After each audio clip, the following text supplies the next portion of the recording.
Welcome to the MasterMind Library.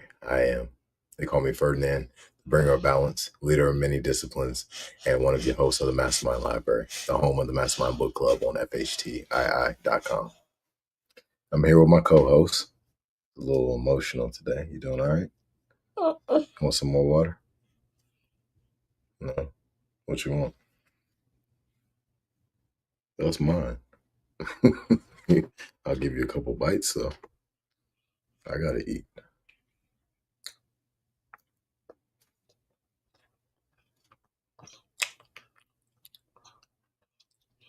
You can get like one more bite. Okay. Is it good? Mm-hmm. Okay. All right.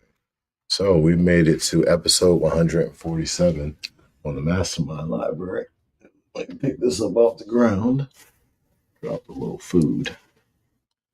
All right, got that in the garbage. So we made it to episode 147. Yes.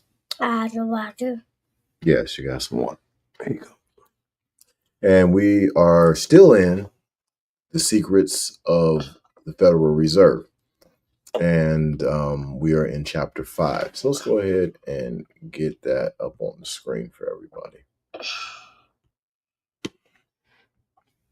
Okay, chapter 5.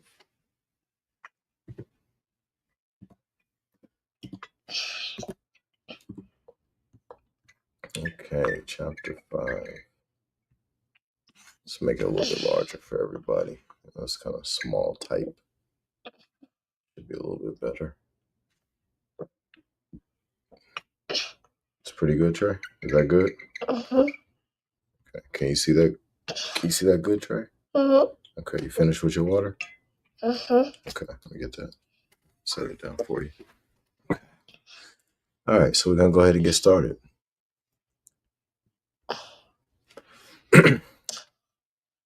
Chapter 5: The Health of Rothschild.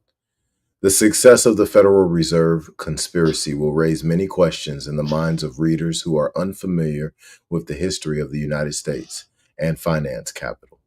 How could the Kuhn-Loeb-Morgan alliance, powerful though it might be, believe that it would be capable, first, of devising a plan which would bring the entire money and credit of the people of the United States into their hands, and second, of getting such a plan enacted into law?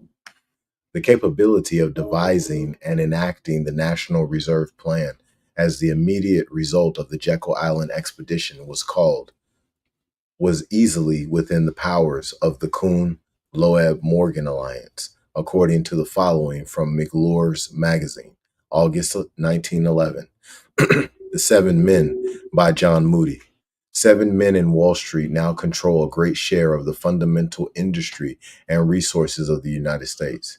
3 of the 7 men, J.P. Morgan, James J. Hill, and George F. Baker, head of the First National Bank of New York, belonged to the so-called Morgan Group.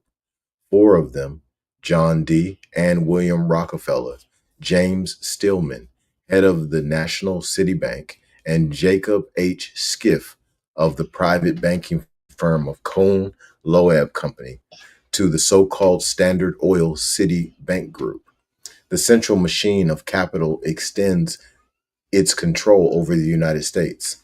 The process is not only economically logical, it is now practically automatic.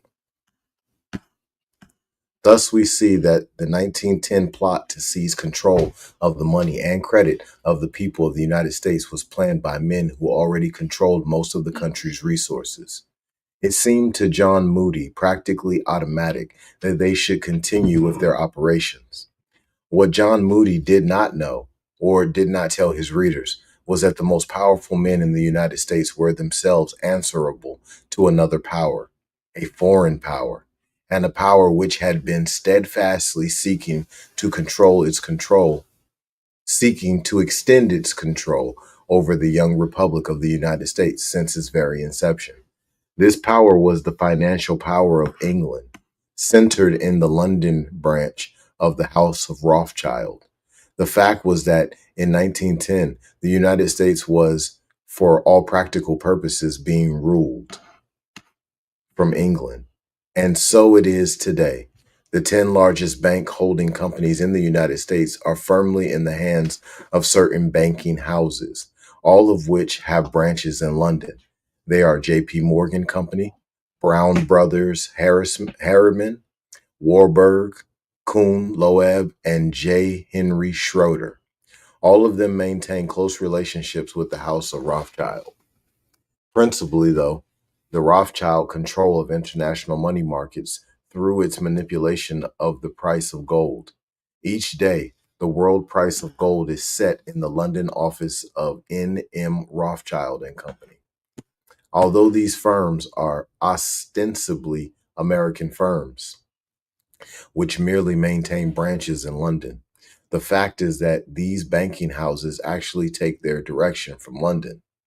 Their history is a fascinating one and unknown to the American public, originating as it did in the international traffic in gold, slaves, diamonds, and other contraband. There are no moral considerations in any business decision made by these firms. They are interested solely in money and power.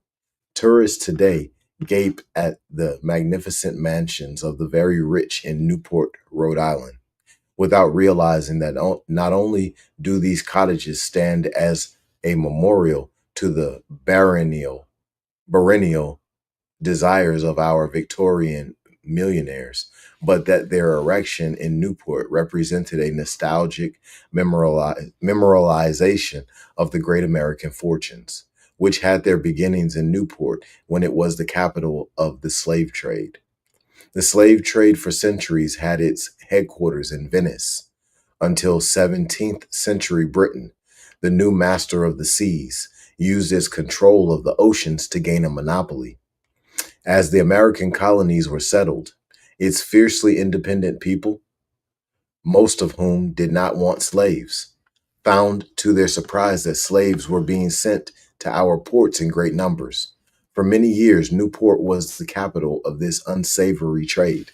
William Ellery, the collector of the port of Newport, said in 1791, an Ethiopian could as soon change his skin as a Newport merchant could be induced to change so lucrative a trade. For the slow profits of any manufactory, John Quincy Adams remarked in his diary, page 459, Newport's former prosperity was chiefly owing to its extensive employment in the African slave trade. The preeminence of J.P. Morgan and the Brown firm in American finance can be dated to the development of Baltimore as the 19th century capital of the slave trade.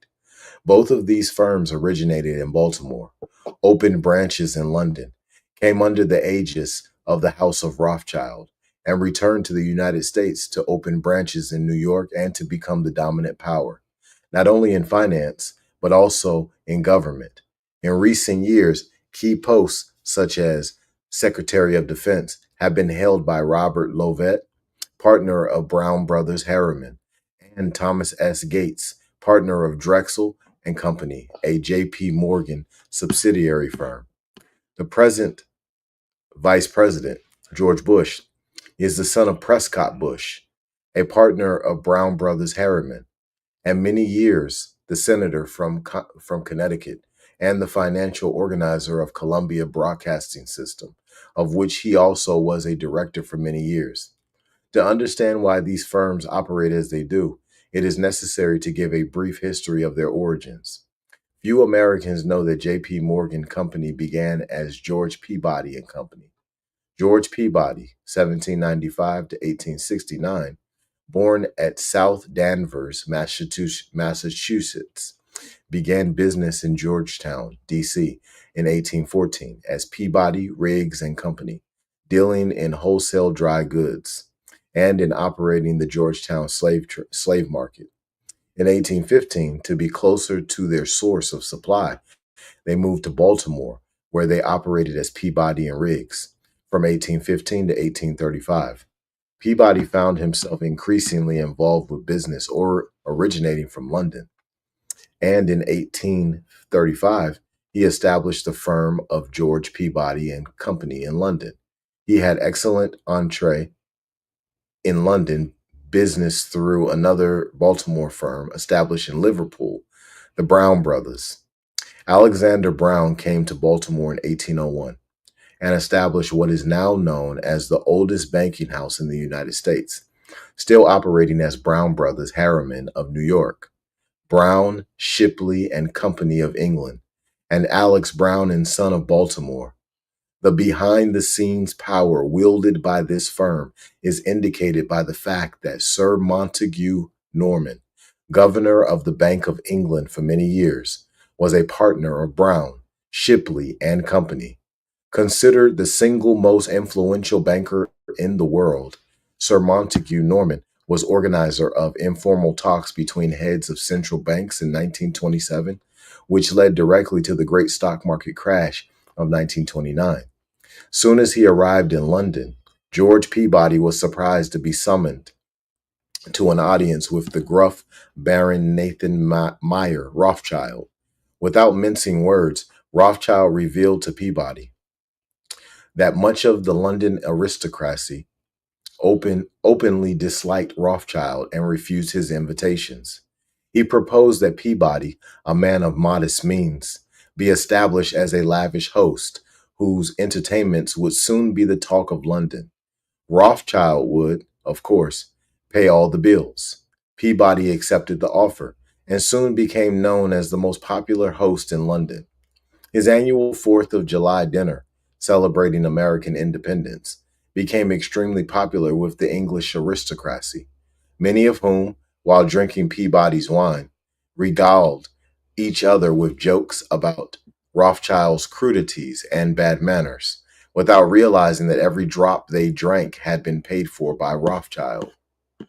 There is an informal understanding that a director of Brown, Shipley, should be on the board of the Bank of England, and Norman was elected to it in 1907.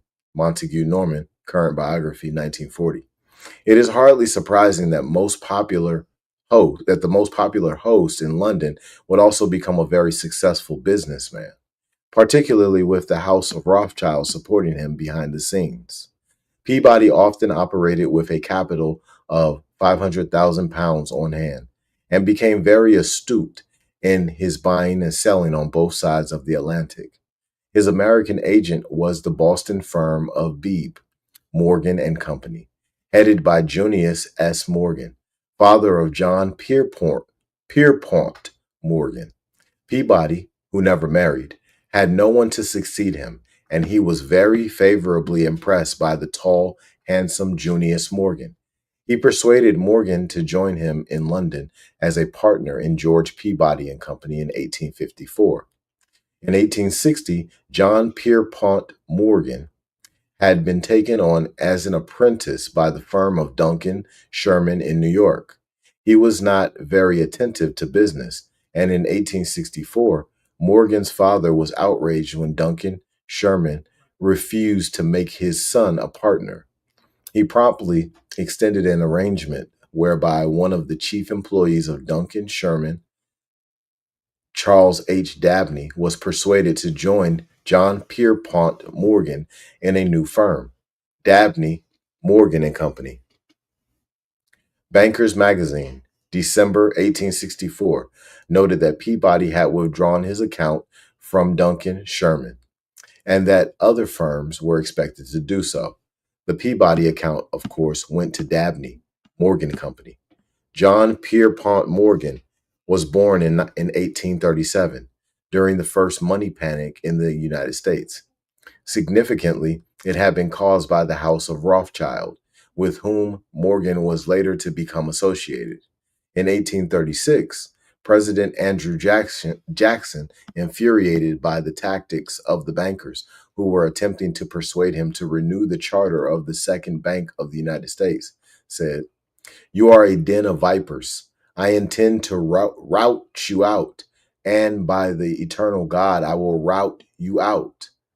If the people only understood the rank injustice of our money and banking system, there will be a revolution before morning."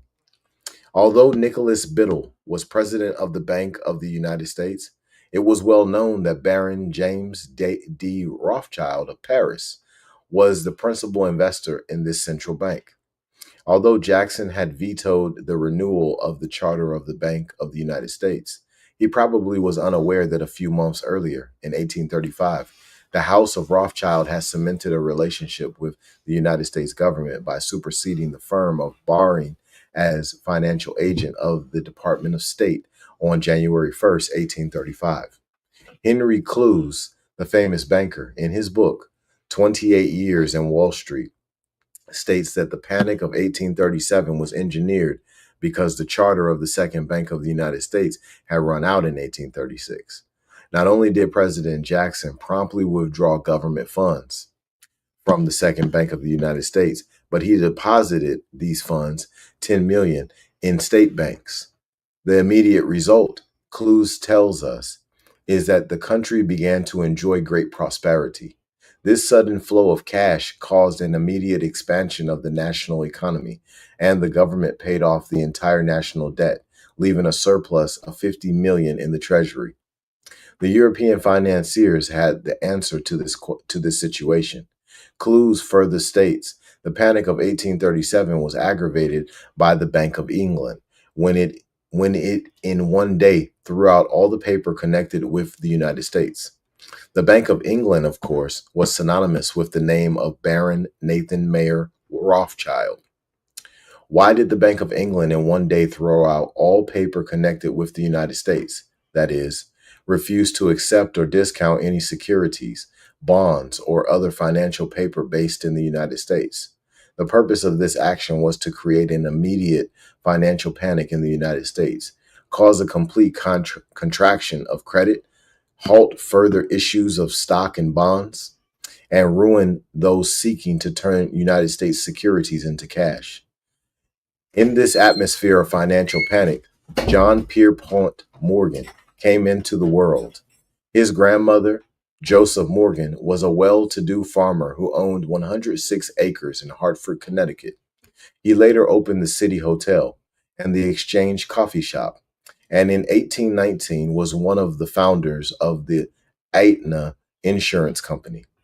George Peabody found that he had chosen well in selecting Junius S. Morgan as his successor. Morgan agreed to continue the sub rosa relationship with N.M. Rothschild Company and soon expanded the firm's activities by shipping large quantities of railroad iron to the United States. It was Peabody iron which was the foundation for much of American railroad tracks from 1860 to 1890. In 1864, content to retire and leave his firm in the hands of Morgan, Peabody allowed the name to be changed to Junius S. Morgan Company. The Morgan firm, then and since, has always been directed from London. John Pierpont Morgan spent much of his time at his magnificent London mansion, Princegate. Let me lay him down. Okay, come back to it.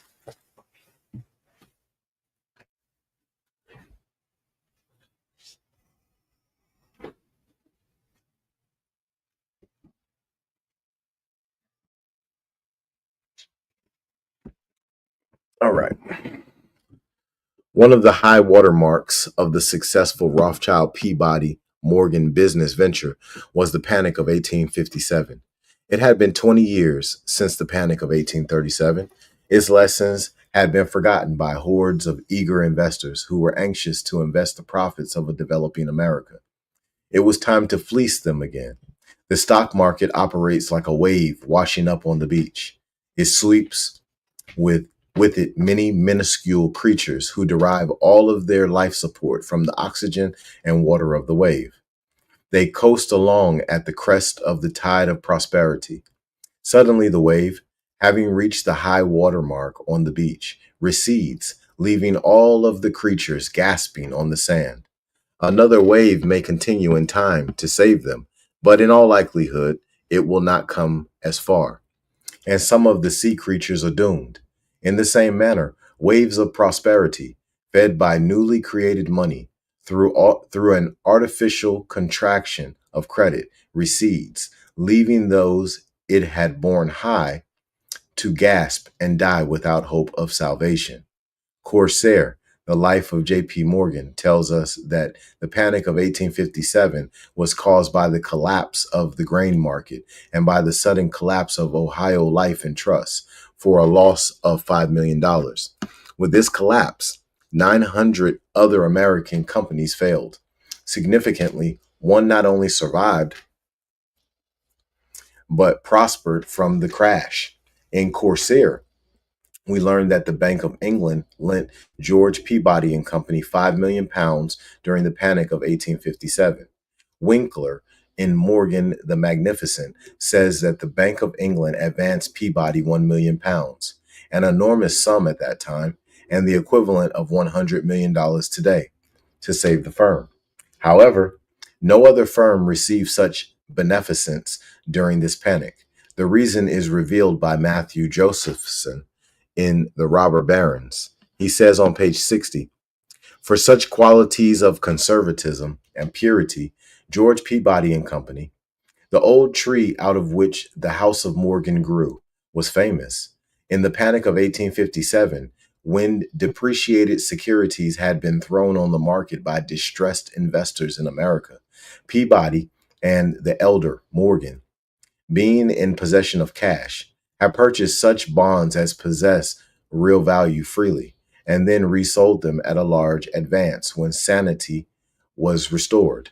Thus, from a number of biographies of Morgan, the story can be pieced together. After the panic had been engineered, one firm came into the market with £1 million in cash, purchased securities from distressed investors at panic prices, and later resold them at an enormous profit. That firm was the Morgan firm, and behind it was the clever maneuvering of Baron Nathan Mayer Rothschild. The association remained secret from the most knowledgeable financial minds in London and New York, although Morgan occasionally appeared as the financial agent in a Rothschild operation. As the Morgan firm grew rapidly during the late 19th century, until it dominated the finances of the nation, many observers were puzzled that the Rothschilds seemed so little interested in profiting by investing in the rapidly advancing American economy. John Moody notes in The Masters of Capital, page 27, "The Rothschilds were content to remain a close ally of Morgan, as far as the American field was concerned. Secrecy was more profitable than valor. The reason that the European Rothschilds preferred to operate anonymously in the United States behind the facade of J.P. Morgan and Company is explained by George Wheeler, Pierpont Morgan and Friends, The Anatomy of a Myth, page 17. But there were steps being taken even now to bring him out of the financial backwaters, and they were not being taken by Pierpont Morgan himself. The first suggestion of his name for a role in the recharging of the reserve originated with the London branch of the House of Rothschild, Belmont's employers." Wheeler goes on to explain that a considerable anti-Rothschild movement had developed in Europe and the United States, which focused on the banking activities of the Rothschild family. Even though they had a registered agent in the United States, August Schoenberg, who had changed his name to Belmont when he came to the United States as the representative of the Rothschilds in 1837, it was extremely advantageous to them to have an American representative who was not known as a Rothschild agent. Although the London house of Junius S. Morgan and Company continued to be the dominant branch of the Morgan enterprises, with the death of the senior Morgan in 1890 in a carriage accident on the Riviera, John Pierpont Morgan became the head of the firm.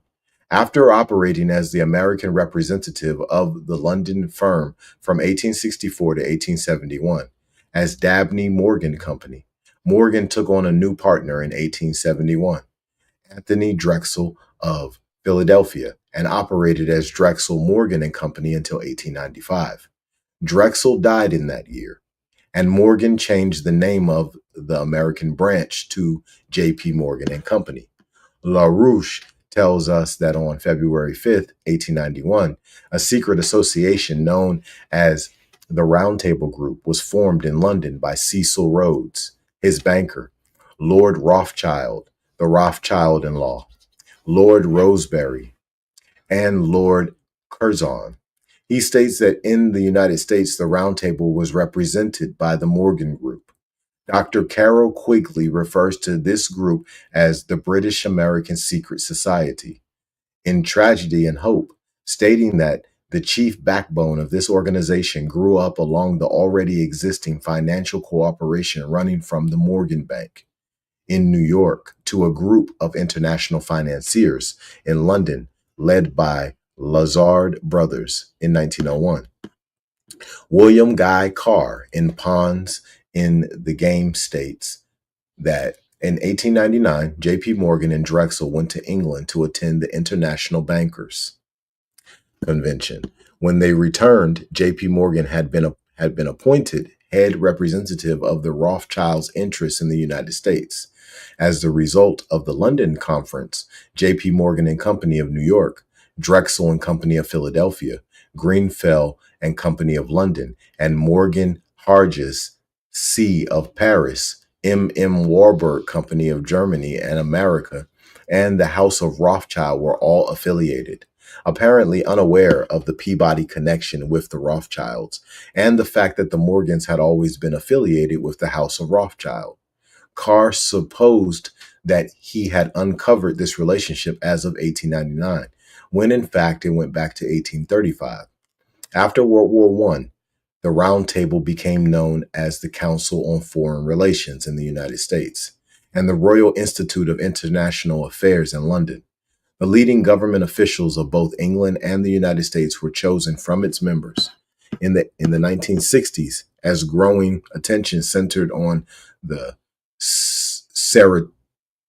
surreptitious governmental activities of the Council on Foreign Relations, subsidiary groups known as the Trilateral Commission and the Bilderbergers, representing the identical financial interests, began operations, with the most important officials, such as Robert Russa, being members of all three groups. July 30th, 1930, McFadden, basis of control of economic conditions. This control of the world business structure and of human happiness and progress by a small group is a matter of the most intense public interest. In analyzing it, we must begin with the internal group, which centers itself around J.P. Morgan Company. Never before had there been such a powerful centralized control over finance, industrial production, credit, and wages as is at this time vested in the Morgan Group. The Morgan control of the Federal Reserve System is exercised through control of the management of the Federal Reserve Bank of New York. George F. Peabody, History of the Great American Fortunes. Gustavus Myers, Mod Library 537, notes that J.P. Morgan's father, Junius S. Morgan, had become a partner of George Peabody in the banking business. When the Civil War came on, George Peabody and Company were appointed the financial representatives in England of the U.S. government.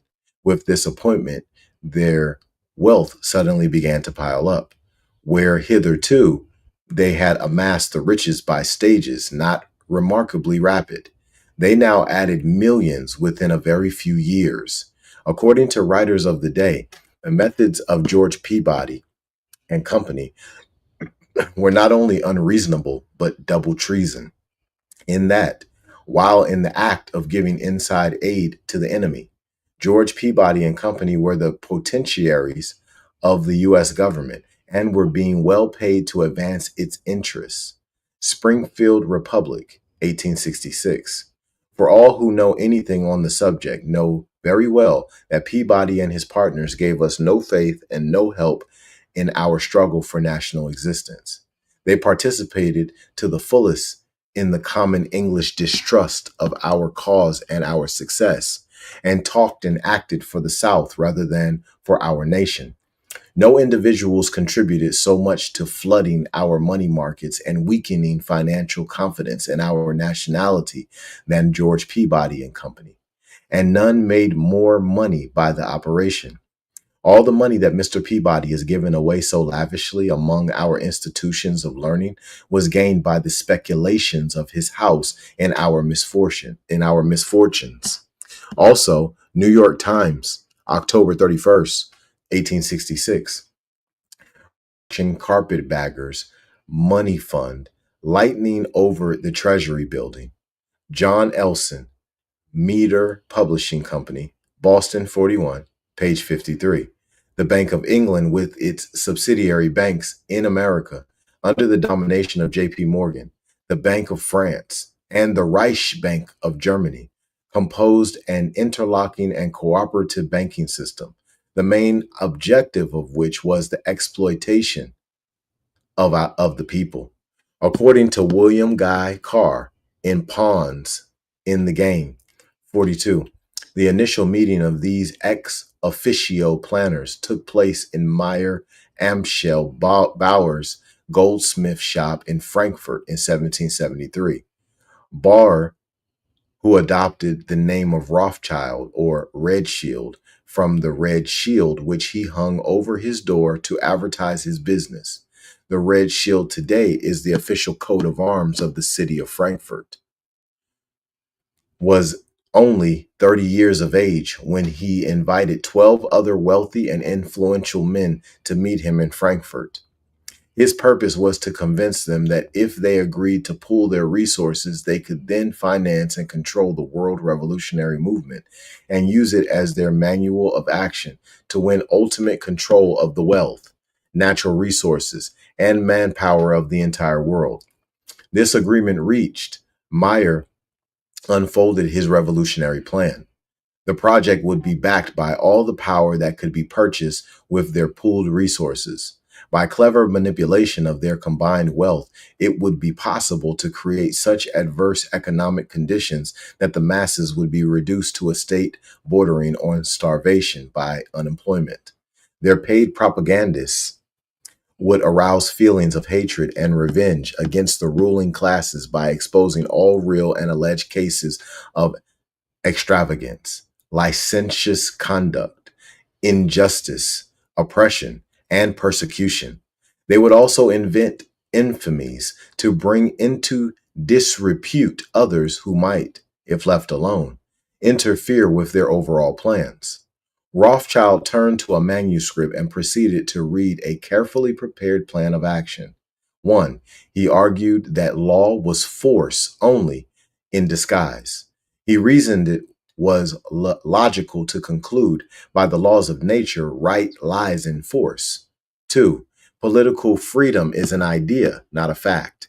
In order to usurp political power, all that was necessary was to preach liberalism, so that the electorate, for the sake of an idea, would yield some of their power and prerogatives which the plotters could then gather into their own hands. The speaker asserted that the power of gold had usurped the power of liberal rulers. He pointed out that it was immaterial to the success of his plan whether the established governments were destroyed by external or internal foes, because the victor had to, of necessity, ask the aid of capital, which is entirely in our hands. 4.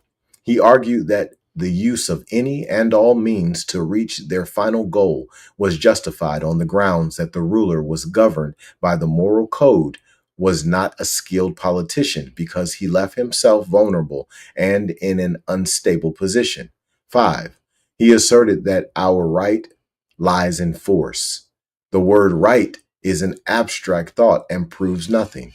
I find a new right to attack by the right of the strong, to reconstruct all existing institutions, and to become the sovereign lord of all those who left to us the rights to their powers by laying them down to us in their liberalism.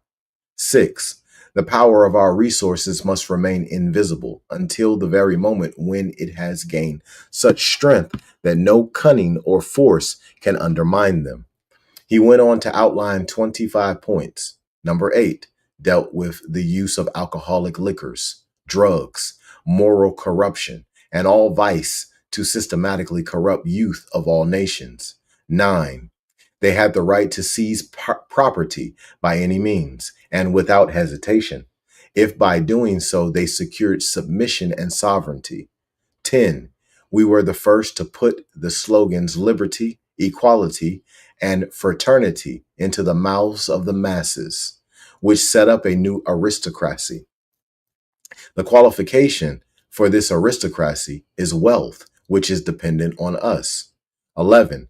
Wars should be directed so that the nations engaged on both sides should be further in our debt. 12. Candidates for public office should be servile and obedient to our commands, so that they may readily be used. 13. Propaganda. Their combined wealth would control all outlets of public information. 14. Panics and financial depressions would ultimately result in world government, a new order of one world government. The Rothschild family has played a crucial role in international finance for 2 centuries, as Frederick Morton in The Rothschilds writes. For the last 150 years, the history of the House of Rothschild has been to an amazing extent the backstage history of Western Europe. Because of their success in making loans not to individuals, but to nations, they reaped huge profits. Although, as Morton writes, page 36, someone once said that the wealth of Rothschild consists of the bankruptcy of nations. E.C. Nuth writes, in The Empire of the City, the fact that the House of Rothschild made its money in the great crashes of history and the great wars of history, the very periods when others lost their money, is beyond question. The great Soviet encyclopedia states the clearest example of a personal link-up, international directorates, on a Western European scale is the Rothschild family. The London and Paris branches of the Rothschilds are bound not just by family ties, but also by personal link-ups in jointly controlled companies. The encyclopedia further described these companies as international monopolies.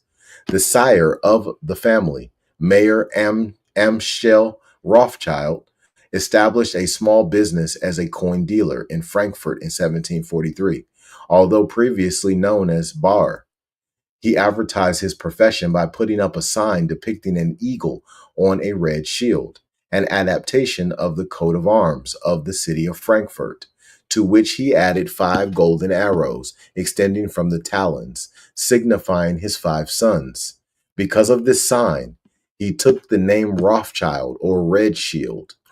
When the Elector of Hesse earned a fortune by renting Hessian mercenaries to the British to put down the rebellion in the American colonies, Rothschild was entrusted with this money to invest.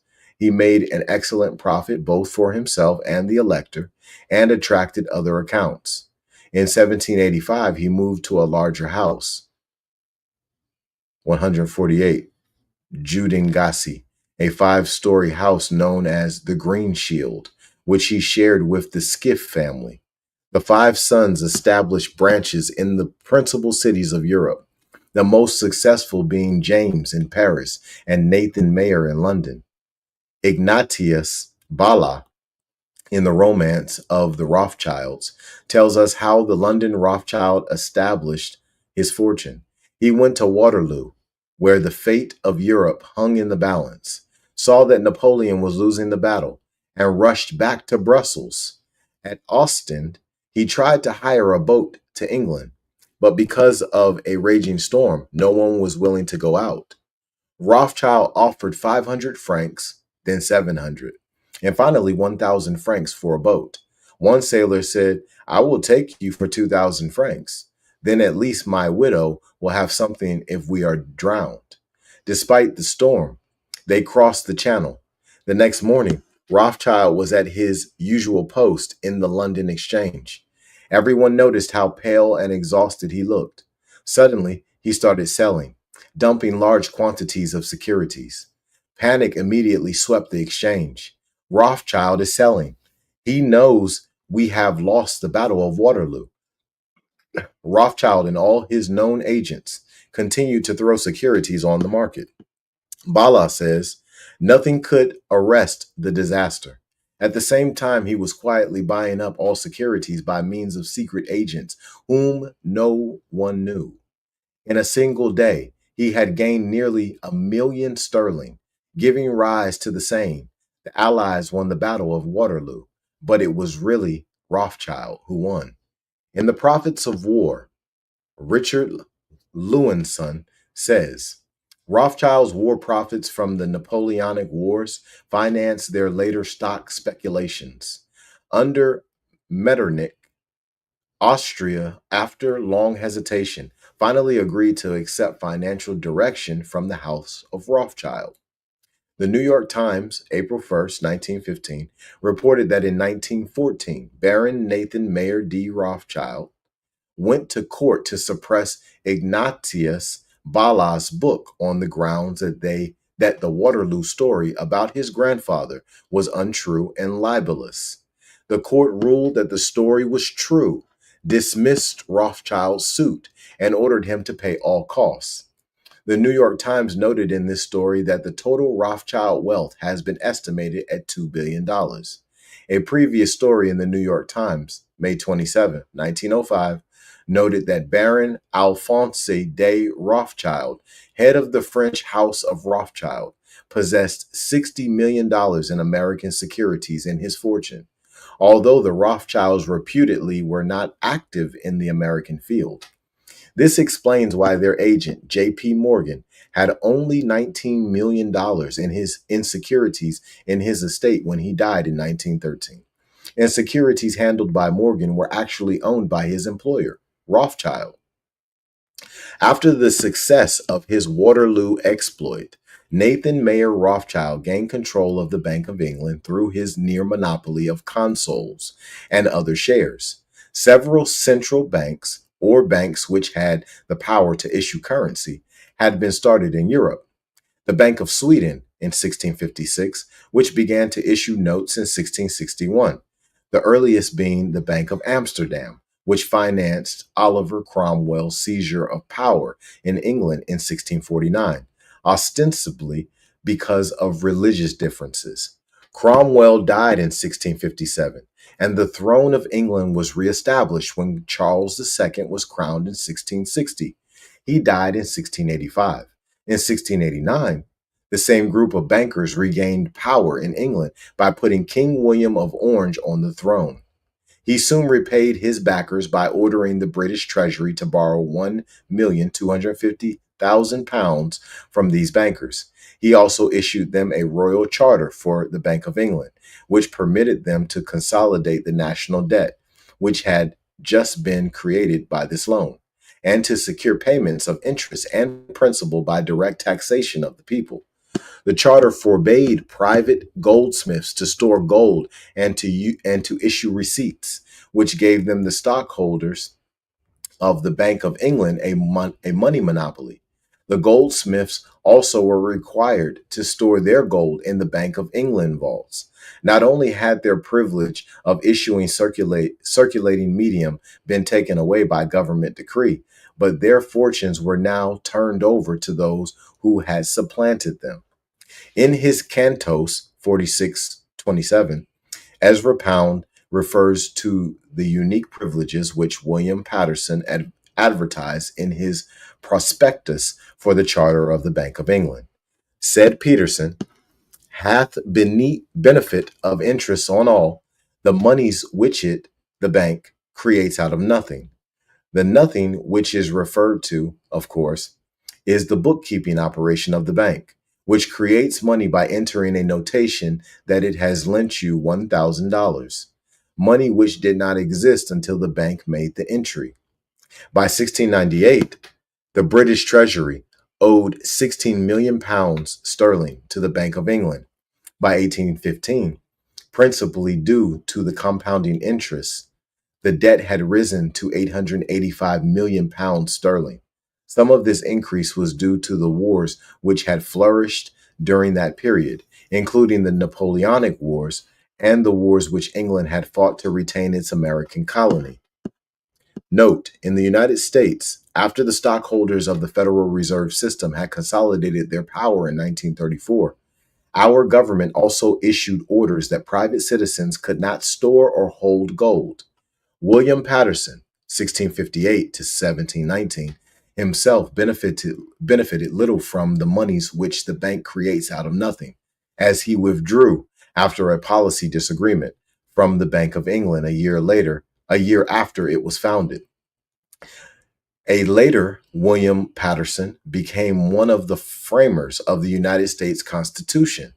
While the name lingers on, like the pernicious central bank itself, Patterson had found himself unable to work with the Bank of England stockholders. Many of them remained anonymous, but an early description of the Bank of England stated it was a society of about 1,330 persons, including the King and Queen of England, who had 10,000 pounds of stock, the Duke of Leeds, Duke of Devonshire, Earl of Pembroke, and the Earl of Bradford. Because of his success in his speculations, Baron Nathan Mayer de Rothschild, as he now called himself, reigned as the supreme financial power in London. He arrogantly exclaimed during a party in his mansion, "I care not what puppet is placed upon the throne of England to rule the empire on which the sun never sets. The man that controls Britain's money supply controls the British Empire, and I control the British money supply." His brother James in Paris had also achieved dominance in French finance. In Baron Edmund de Rothschild, David Druck writes, James Rothschild's wealth had reached the 600 million mark. Only one man in France possessed more. That was the king, whose wealth was 800 million. The aggregate wealth of all the bankers in France was 150 million less than that of James Rothschild. This naturally gave him untold powers, even to the extent of unseating governments whenever he chose to do so. It is well known, for example, that he overthrew the cabinet of Prime Minister Thiers. The expansion of Germany under Bismarck was accompanied by his dependence on Samuel Bleichschroeder, court bankers of the Prussian emperor, who had been known as an agent of the Rothschilds since 1828. The later Chancellor of Germany, Dr. von Bethmann Hollweg, was the son of Moritz Bethmann of Frankfurt, who had intermarried with the Rothschilds. Emperor Wilhelm I also relied heavily on Bischofsheim, Goldschmidt, and Sir Ernest Cassel of Frankfurt, who immigrated to England and became personal banker to the Prince of Wales, later Edward VII. Cassel's daughter married Lord Mountbatten, giving the family a direct relationship to the present British crown. Josephson states that the Philip Mountbatten was related through the Cassels to the Mayer Rothschilds of Frankfurt. Thus, the English royal house of Windsor has a direct family relationship to the Rothschilds. In 1901, when Queen Victoria's son, Edward, became King Edward VII, he reestablished the Rothschild ties. Paul Emden in Behind the Throne says, Edward's preparation for his métier was quite different from that of his mother, hence he ruled less than she did. Gratefully, he retained around him men who had with him in the age of the building of the Baghdad Railway. There were added to the advisory staff Leopold and Alfred de Rothschild, various members of the Sassoon family, and above all, his private financial advisor, Sir Ernest Cassel. The enormous fortune which Cassel made in a relatively short time gave him an immense power which he never misused. He amalgamated the firm of Vickers Sons with the Naval Construction Company and the Maxim Nordenfeldt Guns and Ammunition Company, a fusion from which there arose the worldwide firm of Vickers, Sons, and Maxim. On an entirely different capacity from Castle were businessmen like the Rothschilds. The firm was run on democratic principles, and the various partners all had to be members of the family. With great hospitality and in a princely manner, they led the lives of grand seigneurs, and it was natural that Edward VII should find them congenial. Thanks to the international family relationships and still more extended business connections, they knew the whole world, were well informed about everybody, and had reliable knowledge of matters which did not appear on the surface. This combination of finance and politics had been a trademark of the Rothschilds from the very beginning. The House of Rothschild always knew more than could be found in the papers, and even more than could be read in the reports which arrived at the Foreign Office. In other countries, also the relations of the Rothschilds extended behind the throne. Not until numerous diplomatic publications appeared in the years after the war did a wider public learn how strongly Alfred de Rothschild's hand affected the politics of Central Europe during the 20 years before the war, World War I. With the control of the money came the control of the news media. Kent Cooper, head of the Associated Press, writes in his autobiography, Barriers Down, international bankers under the House of Rothschild acquired an interest in the three leading European agencies. Thus, the Rothschilds brought control of Reuters International News Agency, based in London, Havas of France, and Wolf in Germany, which controlled the dissemination of all news in Europe. Inside Europe, John Gunther wrote in 1936 that any French prime minister at the end of 1935 was a creature of the financial oligarchy, and that this financial oligarchy was dominated by 12 regents, of whom 6 were bankers and were headed by Baron Edmund de Rothschild. The iron grip of the London connection on the media was exposed in a recent book by Ben J. Bagdikian, The Media Monopoly, described as a startling report on the 50 corporations that control what America sees, hears, reads. Bagdikian, who edited the nation's most influential magazine, the Saturday Evening Post, until the monopoly suddenly closed it down, reveals the interlocking directorates among the 50 corporations which control the news, but fails to trace them back to the 5 London banking houses which control them.